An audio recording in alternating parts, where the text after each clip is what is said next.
Our first speaker is Professor Stephanie Matseleng Allais, who holds the Research Chair at the Skills Development Centre for Researching Education and Labour at the University of Witwatersrand,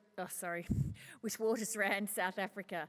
Professor Allais has been Special Advisor to the South African Minister of Higher Education and Training and is currently advising the Department of Higher Education and Training on a national 15-year plan for the South African post-school education and training system.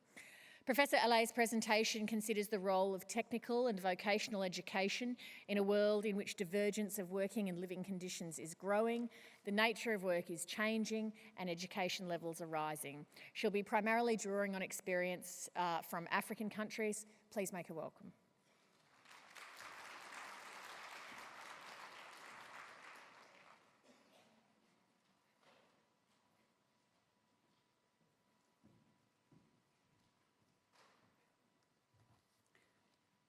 Good afternoon, everyone. It's wonderful to be here. I'm sure you'll all agree it's been a really stimulating and exciting conference. I've certainly learned a lot from it, and I'm sure all of you have as well. I'm quite nervous speaking here today because I'm speaking from a dramatically different context than the context that we've mainly been discussing in the conference up till now. And because I'm coming from such a very different context, I'm going to take the liberty of being a bit provocative in my presentation. I'm coming from a context in which more than half of our young people will not have 17 jobs, as we've heard that people might have here, but will have no job at all in the course of their adult life. And I want to remind everyone here today about a continent which we could say is being left behind. I would rather suggest that it has been pushed behind and is being pushed behind. And I want to argue that its status as a continent that is far behind in development is not because of a lack of technical and vocational education, but rather because of international economic structures and policies which are actually preventing us from building strong technical and vocational education systems. So I've got two main points in my presentation. The first is that I think we really should be wary of overemphasizing the role of TVET, and indeed of any kind of education in solving unemployment and economic problems. And rather, we should be pressing for economic and labor market reforms in order to enable us to sustain and build TVET systems. Secondly, as educators working in technical and vocational education who are thinking constantly about how do we prepare learners to do well at work, how do we prepare learners to do work well, how do we prepare learners to do work which does good, I suggest that we need to think about curricula that include specialized knowledge and skills located in broad bodies of theoretical knowledge. So to get started with my argument, I just want to give you my own take on futurology, because we've had a fair amount of futurology in the conference so far. On a more serious note, I'd just like you to consider this quote. Does anyone have a guess when it was written? Any guesses? Does it sound quite recent?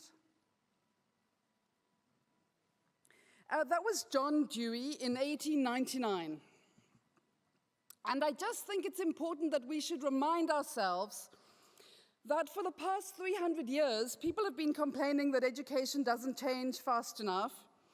And both within and outside of education, people believe that if we can just figure out exactly what people need in their lives and in the world of work, it's a very simple matter to design curricula and education systems that prepare people with those abilities. I think that education can't do all the things that people want it to do, notwithstanding its importance, its crucial importance in our world today. We've heard a lot about the need for cooperative and collaborative workers, critical thinkers, and so on. And all of us here today believe in the importance of learning by doing, But I think that sometimes we expect education institutions to teach this enormous array of skills when people are learning in workplaces, learning by doing in workplaces that are often not collaborative, supportive places that encourage curiosity, moral and ethical understanding, and so on, and communities which are devastated and atomized by poverty and austerity. Of course, we heard before lunch about workplaces that are creating dynamic working conditions, but in many instances, particularly in my context, that is not the case. And I think we also should remember that technology is not a neutral force of nature. Technology is created by people, it's embedded in power relations, it reinforces power relations. Uber might be the product of 13 different technological platforms, but it's also the product of powerful financial backers, which some researchers argue are aggressively attacking public transport systems and unions, which also accounts for its market share. So I'm asking us to we've spoken about critical thinking, let's do a bit more critical thinking ourselves when thinking about the role of technology and the role of technical and vocational education today. So let's start with some economic issues. We've heard a lot at the conference about rising inequality. I think we all know that internationally and nationally, incomes and living standards are not converging, they're diverging, both between countries as well as between communities and individuals within countries.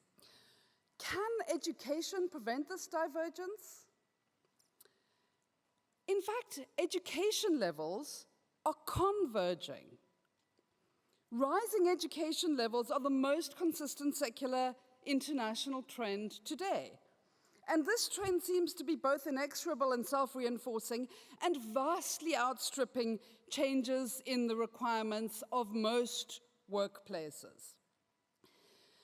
The average adult in a developing country in 2010 had more years of schooling completed than adults had in developed countries in 1960, at a time when, by most accounts, they were fully industrialized and developed.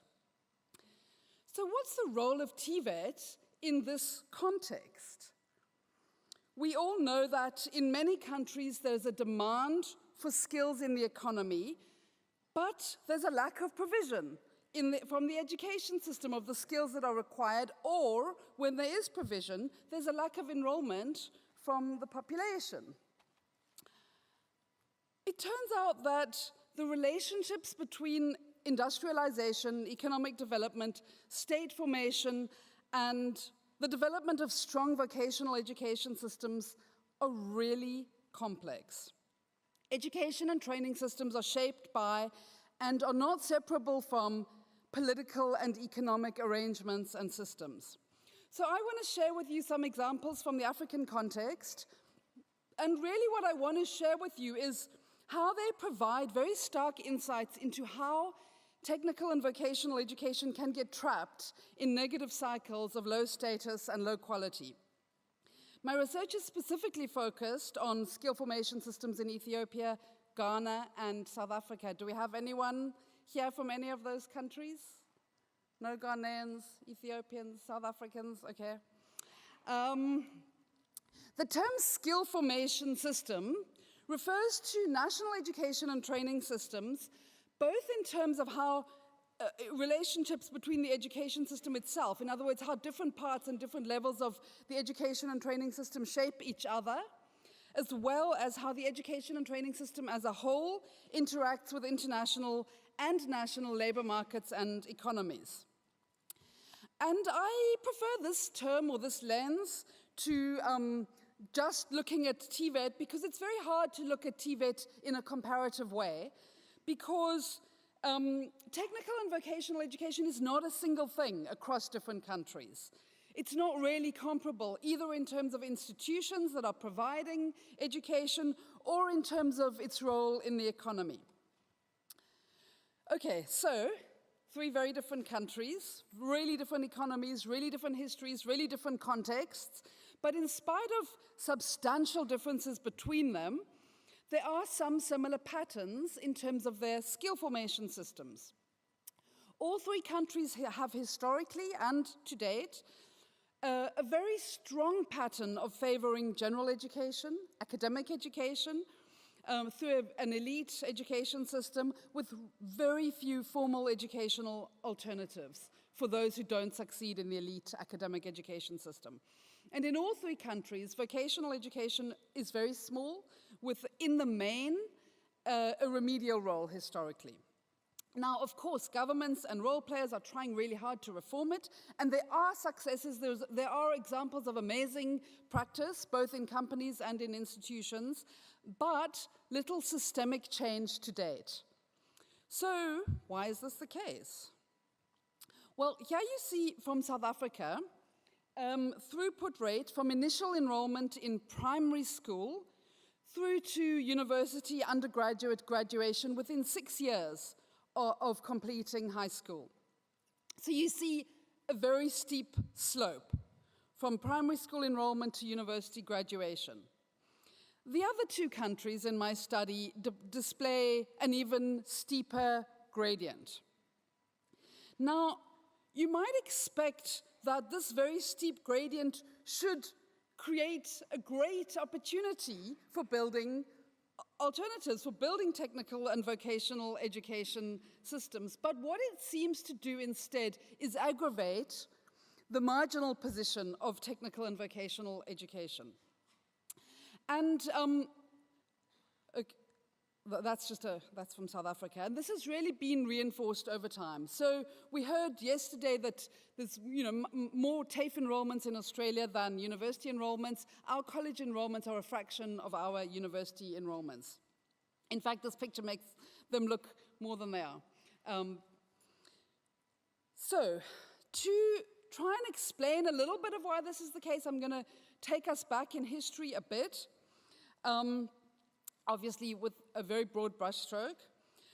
Remember that African countries first engaged with capitalism through the 2-century-long Atlantic slave trade, 2 centuries of people being stolen from Africa, which destabilized nations and societies, prevented the emergence of trade-based economies, which were developing prior to the slave trade, but also, let's not forget, supported the development and wealth accumulation of the industrializing capitalist countries.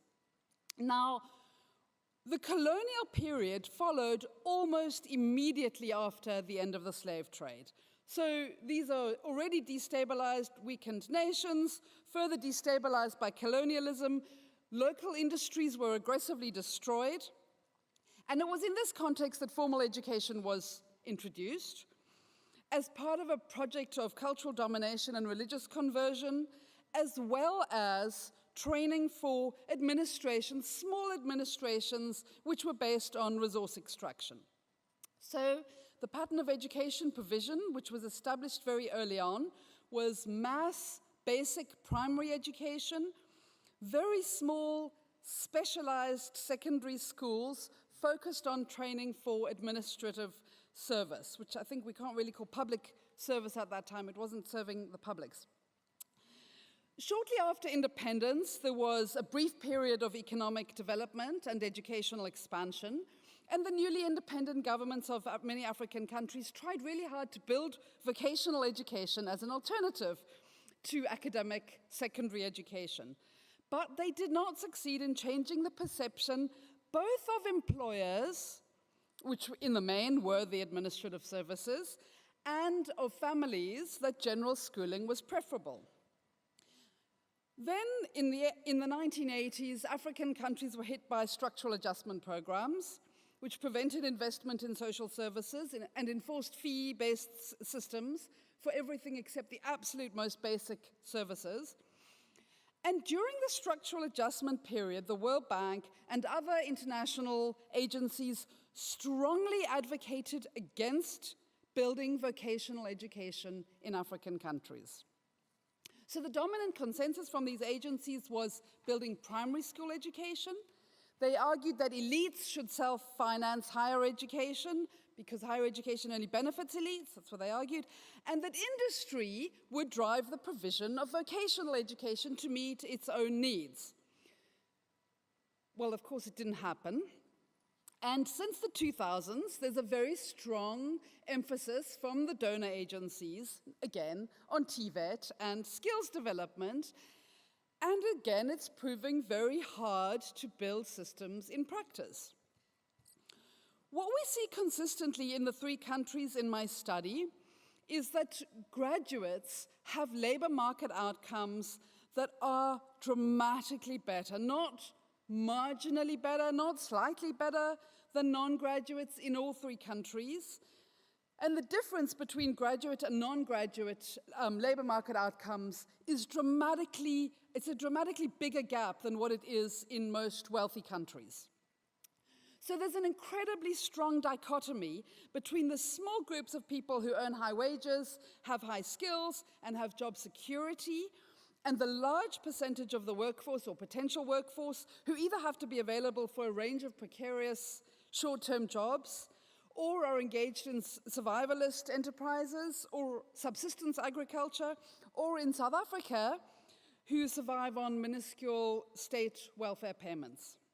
Now, Professor van Dam showed us on Monday the trajectory of hourglass economies in the wealthy, developed world. We've had that kind of structure for a really long time, although, with a much smaller top of the hourglass. And I think that it's one thing that wealthy countries might be able to learn from us, is that it's really, really hard to build technical and vocational education when you have that kind of labor market. So remember, the point is not that there's no demand for skilled workers. African countries import skilled workers. But the structure of the labor market reinforces a vicious cycle of the marginalization of vocational education. So to understand this, I want to introduce an analytic distinction. We need to think about, we've heard a lot about contestation and full contestation and partial contestation and markets and where markets work. I want us to think about 2 different main ways in which education interacts with workplaces. In labor markets, education plays a screening role. Employers use credentials to screen potential workers. We've heard that maybe that's eroding in some top workplaces. I don't know if that's really the case, but certainly credentials are really important in labor markets. In workplaces, credentials aren't important. In workplaces, what's important is the knowledge and skills gained through education and, of course, on the job that are used to do work. In other words, what's important is the developmental, substantial aspect of education. And I think we need to separate these 2 roles analytically because they are often at odds with each other. They don't support each other. Credentials are positional goods. Positional goods have absolute limits on their supply. What does that mean? If you give more education to more people, that's wonderful developmentally. More people get more skills, more people get more knowledge, more people get more enrichment, more people have the opportunity to learn. But if you give more people more credentials, you don't increase the gains that people make through their credentials in the labor market. So the drive to increased positional gains in labor markets leads to qualification inflation. This is what some people call education arms races. And education arms races reinforce preferences for general academic education at the expense of vocational education. So to put it differently, while the substance of education matters in the labor process or in doing work, in labor markets, what matters is not so much the type of education that people receive, but the relative differences between the amount and status of education that different types of people receive. What we see in the African countries in my study is that the tiny size of the formal and industrial sectors and the very small number of good jobs in all three countries, as well as the dramatic difference between options inside and outside of these sectors, make this screening role of education distort the developmental role of education and training. In other words, the ability of our education systems to develop the skills, the specific skills that our economies and our societies need for development, are undermined by the ways in which education funnels the population into and out of a very small number of good jobs. And inequality between Africa and the rest of the world, as well as interaction between African elites with the rest of the world, in particular through international elite labor markets, acts as a further distorting effect. So a key question for us in Africa, for African researchers and policymakers, is how to break this path dependency. That's something that in my research center we spend a lot of time looking at.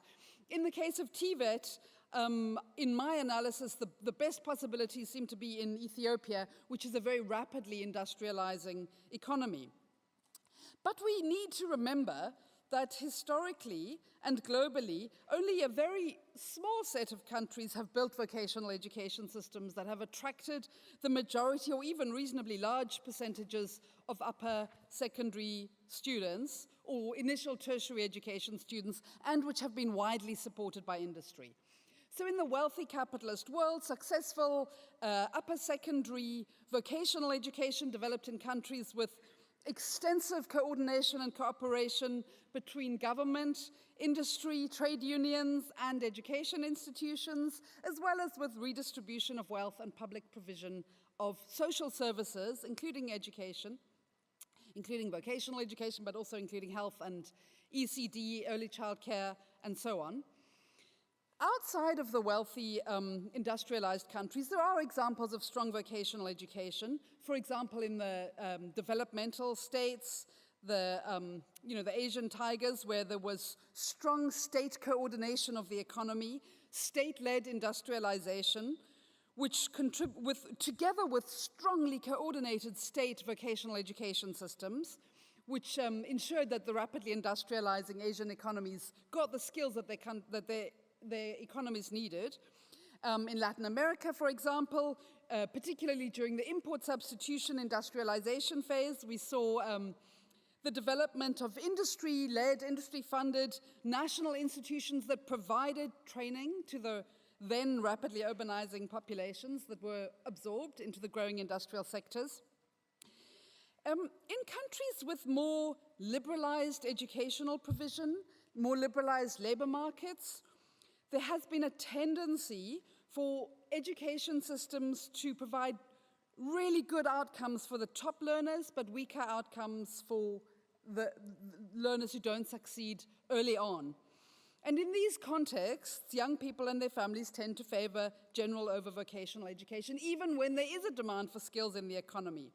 So where vocational provision is strong in this kind of context, it's often linked to strong state provision, often to strong unions, strong regulated labor markets, and it's often post-secondary vocational education and not secondary level. So this brings me to one of the big debates in education systems historically and today, which is when should specialization start? It's a very heated debate in South Africa at the moment. In fact, our government is trying to push specialization lower. As mass education developed over the course of the 20th century, the end of junior secondary school became the kind of pivotal point where specialization was, the key transition point. Current trends suggest that that pivot point is rising, and with increasingly extended educational routes and a growth of post-secondary vocational education, that seems to be one of those kind of inexorable educational trends. So that brings me to the curriculum and debates about knowledge and work. As I said, what kinds of knowledge, what kinds of curricula prepare people to do work well, to do good at work, to do work which does good, and can all of those things work together? I think that it's been stated over and over in this conference that there's very little future for narrow vocational provision. We've heard repeatedly that we need people who are flexible and broadly educated. Although I think we've had less discussion or less focus. There was a question from the floor on Tuesday, and I think it really needs an answer. So how do we actually do that? What kinds of curricula would actually produce these flexible, broad workers? So I'll give you my attempt at an answer. I think that curricula that prepare young people or old people for further study, as well as for broad occupational roles and for being adaptive for a range of different kinds of work, need to include broad theoretical training as well as specialized skills. So I elaborate this in a recent book, if anyone's interested. I don't have time to go into all the arguments now. The book came out this year, and there is an Australian chapter in it, for those of you who are interested. In the book, we argue that vocational curricula should foreground applied theoretical knowledge. Knowledge needs to be conceptually structured, not just responsive to the workplace context. And theoretical knowledge needs to provide the basis for practical work. So the curriculum imperative is to provide students in technical and vocational education programs with the ability to make informed judgments in the workplace when they are learning by doing. And this requires theoretical knowledge. It requires the ability to step back from the workplace. What education can do, what education can do that workplaces can't do is this theoretical knowledge, is providing students with the intellectual resources to analyze, to discriminate, to relate. We've heard about interdisciplinarity, to relate different kinds of propositions from different subjects, from different disciplines, from different bodies of knowledge across subjects, and teaching theoretical knowledge, whether through subjects or disciplines or interdisciplinary programs, is part of giving students insight into the nuances of the activities and procedures that they need to follow in work. Teaching them how to recognize which situation in work is critical, when a situation is critical and when it isn't, which tests work, under which circumstances, and why certain decisions are better technically or morally than others. All of those are part of judgment, which needs to be learned by doing, but also needs theory to inform it. So this, I think, is a different conception of vocational education, radically different from training, from narrow training. And returning to my earlier argument and my earlier analysis of skill formation systems, this broader approach, I think, offers a much greater chance of building buy-in and support than narrow training does. So in some, positioning education as the solution to unemployment is likely to aggravate the weakness of technical and vocational education and prevent us from strengthening it, particularly in poor countries, maybe also in your wealthy countries. And I think that we need to think about what are the factors that are causing people to be left behind. Our role as educationalists is to make sure that people don't get left behind within education systems, but not to overclaim what education can do outside of education systems. And I think that we can do that by focusing on what education can do best, that workplaces can't do, and that is providing broad bodies of knowledge and skills.